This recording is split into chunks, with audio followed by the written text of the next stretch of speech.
Praise the lord.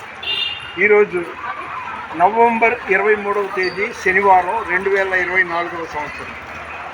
ఇప్పుడు దాదాపు 12 కావస్తుంది.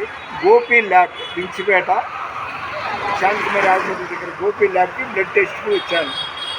ఒక గంట రమ్మన్నాడు, గంట ఆగి రమ్మన్నాడు. నా పరిచయంలో ఇది ఒక భాగం.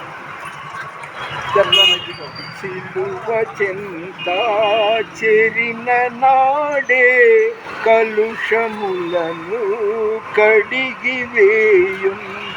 సిలువ చెంత చేరిన నాడే కలుషములను కడిగి వేయుం. పౌలు వలెను శిలా వలెను సిద్ధపడిన భక్తుల చూచి, సిద్ధపడిన భక్తుల చూచి,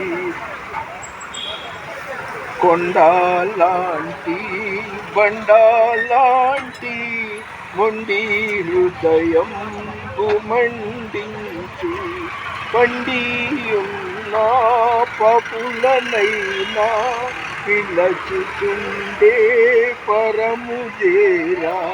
సిలువ చెంత చేరిన నాడే కలుషములను కడిగి వేయు.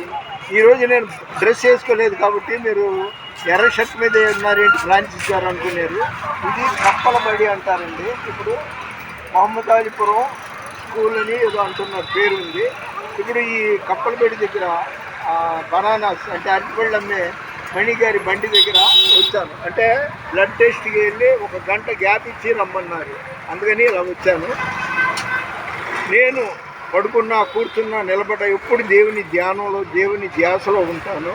కాబట్టి నాకు షుగర్ అనేది రాకూడదు అనుకుంటూ ప్రార్థన చేస్తున్నాను. అక్కడ బ్లడ్ టెస్ట్కి ఇచ్చి వచ్చాను. ఒక గంట తర్వాత రిజల్ట్స్ తెలిసింది.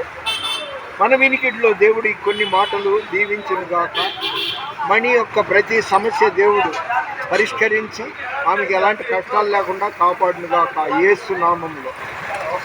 ఈ దేవుని పరిచర్యలో మీ రత్నం ఫ్రాన్సిస్. God bless you.